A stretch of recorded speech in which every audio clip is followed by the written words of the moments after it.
Bonsoir à toutes et à tous. Aujourd'hui, on a vu Triangle of Sadness de Ruben Östlund. Donc c'est un gros morceau quand même, puisque Östlund a remporté la Palme d'Or en 2017 pour The Square. Donc c'est son nouveau film.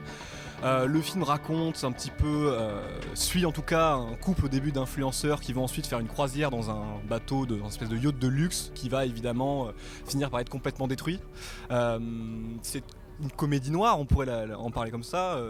Marin, est-ce que toi tu as été convaincu, parce que je crois savoir que tu n'es pas forcément le client de ce genre de film. Oui, c'est un cas un peu compliqué pour moi, à vrai dire, ce film, parce que voilà, Ruben Östlund, c'est un peu le parangon d'un certain cinéma d'auteur né dans les années, qui a beaucoup éclos, en tout cas dans les années 2010, assez cynique, où on déteste les personnages, on les malmène, où il y a aussi une forme de morale très forte, une façon de prendre de haut le monde contemporain que souvent je trouve détestable, notamment chez quelqu'un comme Yorgos Lanthimos. Et pourtant, je dois avouer que Triangle of Sadness, à beaucoup d'endroits, m'a semblé très accompli. Et notamment en fait dans ce que je préférais dans The Square, à savoir sa drôlerie, mais pas la drôlerie un peu ridicule de la moquerie de l'art contemporain un peu facile, mais plus ce qui concernait des scènes un peu bizarres dans le film, comme je pense à tout ce qui concernait Elisabeth Moss, qui était assez drôle. Et là, je trouve que le film est vraiment là-dessus, que la première partie... C'est découpé en trois parties c'est assez découpé, distinctes, même si on tout suit à les fait. mêmes personnages. Ouais, que la première partie a une forme parfois, m'a fait penser un peu à du Curb Your Enthusiasm, mais Sur le comment couple, dire, là, au qui scalpel, s'embrouille un quoi. peu. Voilà, c'est ça, sur des questions d'argent, donc un peu typique, voilà, de cet humour américain, et que voilà, il y a une forme en fait de, je dois l'avouer, et ça me fait un peu du mal, de génie du rythme en fait chez Östlund, et qui voit son apogée dans la deuxième partie, dans la scène qui sera, je pense, abondamment commentée, du dîner puis du naufrage, et qui tangue comme ça sur une cadence infernale. Métronomique. Alors en Voilà, fait, c'est ce ça. qui est intéressant, c'est que dès le premier segment, on a en fait une sorte de plan dans un taxi où vous voyez la caméra qui va d'un personnage à un autre en suivant le rythme d'un essuie-glace derrière. Et en fait, cette espèce de métronome, comme ça, on va le retrouver dans la deuxième partie sur le yacht, où le bateau lui-même va se mettre à tanguer comme ça, de cette façon-là. Et en fait, ça insuffle un rythme très, très précis, en fait, qui est presque musical dans la façon dont on va amener les chutes, dont on va superposer les blagues, en fait. Il y a un espèce d'effet d'escalier aussi dans la façon dont on présente certains personnages, avec potentiellement des choses assez drôles à développer là-dessus, puis petit à petit les choses vont s'ajouter, s'empiler, littéralement déborder là pour le coup, parce qu'il va y avoir des jaillissements, des vomis, quoi, voilà, genre, ouais, on va le dire, qui vont vraiment complètement dérégler cette espèce d'en plus de petit monde à part, qui est voilà, une espèce de yacht de croisière. Moi, ce qui me plaît en tout cas avec ce film-ci, alors on parlera après de cette troisième partie, parce que là on parle que des deux premières qui sont les plus réussies, la troisième est vraiment en dessous.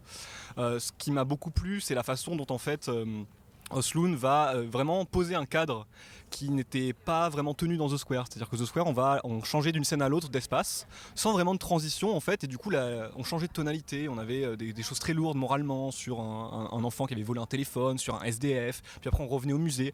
Là, on peut pas sortir du bateau, donc quelque part on nous présente différents personnages, c'est presque un huis clos buñuelien, comme l'ange exterminateur, ce genre de choses, où on va poser voilà, des personnages qui vont se mettre sur la gueule, quoi, techniquement. Et chose très drôle aussi, enfin voilà, dans cette espèce de casting aussi qui est typique en fait des films d'Östlund, parce qu'on a des milliardaires ou des espèces de gravures de mode.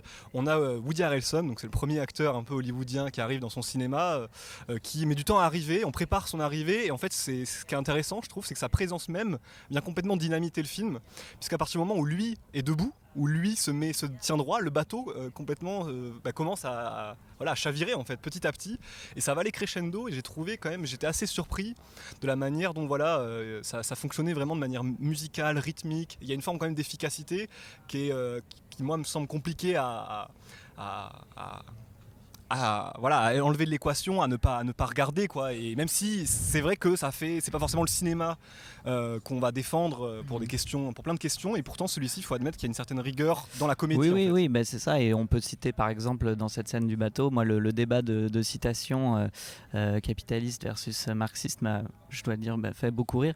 Mais c'est vrai qu'ensuite, et ça nous amènera à parler de la troisième partie, moi il y a quand même un moment où je retourne à mon monton noir, et c'est vrai que dans l'explosion scatophile, dans la torture vraiment des personnages mais aussi des acteurs, il y a une forme d'indécence où d'un coup, avec l'explosion du morceau de métal, j'ai plus envie de voir ça du tout. Et là je lutte vraiment, parce qu'en même temps je trouve ça bien fait, c'est amené pendant 20 minutes. Et j'ai presque envie de sortir de la salle, quoi. Je refuse de voir ça. Cela étant dit, et il y avait plus de choses comme ça dans The Square. Enfin, c'est un peu la fameuse scène du singe de The Square qui est pour moi la plus faible. C'était peut-être moins bien amené aussi, c'était plus gratuit dans la manière dont ça venait rompre un petit peu le fil du récit. On avait des scènes comme ça un peu scandaleuses au milieu, alors que là, à la limite, pour moi, ça arrive au bout d'une forme d'accumulation qui fait que je suis plus prêt à accepter ce que je vais voir, même si ce que je vais voir est horrible, parce qu'on m'y aura préparé quelque part. Mais donc pour moi, ça pose aussi la question de qu'est-ce que raconte le film au fond, et quel est son point de vue politique, puisqu'il est beaucoup question de politique.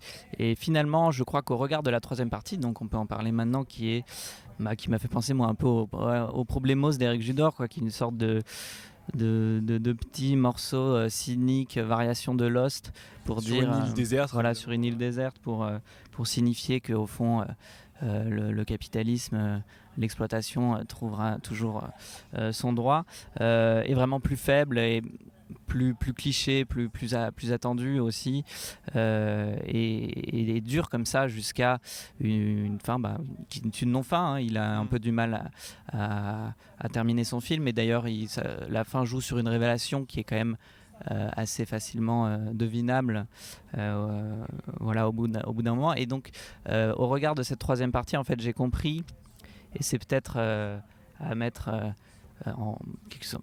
au profit du film, que ce que Osloon veut dire, c'est un peu juste un fuck, c'est un truc un peu anarchiste, punk, un peu idiot, mais ça m'a limite rassuré quand j'ai compris que au fond Osloon n'avait pas grand chose à dire, et qu'il s'amusait juste de ces avatars du monde contemporain pour les triturer, mais pas tellement pour raconter quelque chose. Bien sûr, il s'amuse beaucoup de ces espèces de performances installations où on pose un cadre, on met 3 personnages et puis ça va partir en vrille.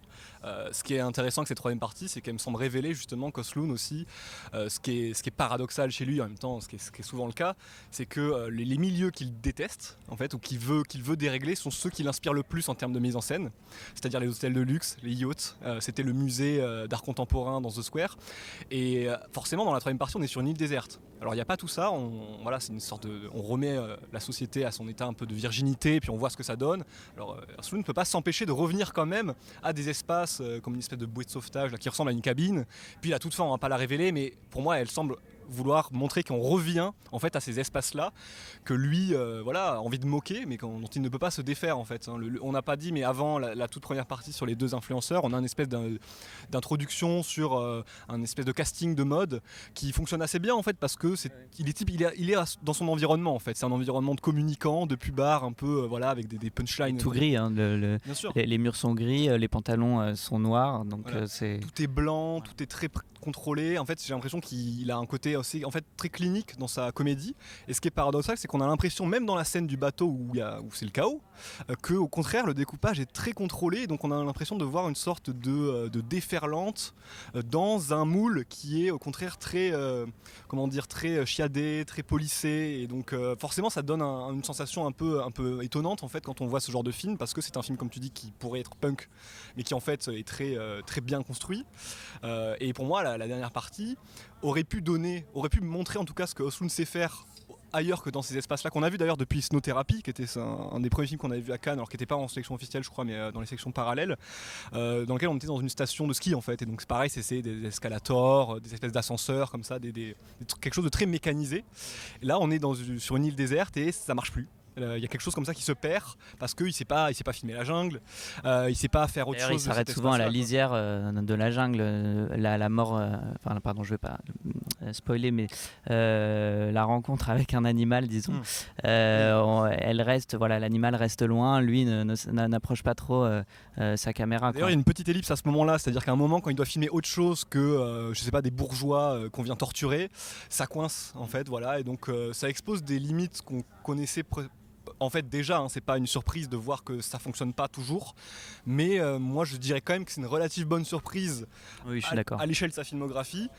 Et j'avais envie de voir ça dans The Square, c'est-à-dire que plus de comédie en fait, parce que je le trouve bon en comédie, je le trouve bon en satire, je trouve vraiment moins bon quand il est question de parler de morale ou de choses beaucoup plus concrètes. Il faut pas qu'il fasse ça, parce que là tout de suite c'est toute sa lourdeur revient, prend le pas quoi. Quand il fait des espèces de micro-scènes où il y avait plus ça dans The Square, moi je pense au moment. C'est un peu concept là. La première scène avec le cabin crew qui commence à chanter l'amour de l'argent, tout ça est un peu énervant, mais dès qu'en fait il est très fort pour des blocs de durée qui sont impressionnants par le naufrage qui dure en fait qu'une seule soirée, mais qui à l'échelle du film est un énorme morceau et qui, il faut le dire, est peut-être une des scènes les plus jouissives aussi qui a été dans son cinéma, dans le sens où on a une forme d'alchimie quand même qui s'opère, même si c'est un cinéma un peu vulgaire dans son genre comique. Voilà, on est quelque chose d'un petit peu sale quoi, et que ce qui est intéressant, c'est que cette saleté là elle se fait dans un cadre très très lisse, et voilà, c'est un film vraiment intéressant et qui me semble quand même être relativement accompli, même si un tiers du film et pas à la hauteur de ce qu'on a vu juste avant quoi. Oui, tout à fait, et assez amusant de voir ça au festival après une montée de tapis rouge. C'est un peu le dérèglement de tous les projecteurs qu'il y avait à l'extérieur de la salle. Les gens rentrent et ensuite ils sont là pour se faire torturer un petit peu. C'est un petit peu ça, j'ai l'impression qu'il vient aussi pour ça. Je pense qu'on peut conclure là-dessus. Merci beaucoup de nous avoir regardés, puis on se dit à demain pour une nouvelle vidéo.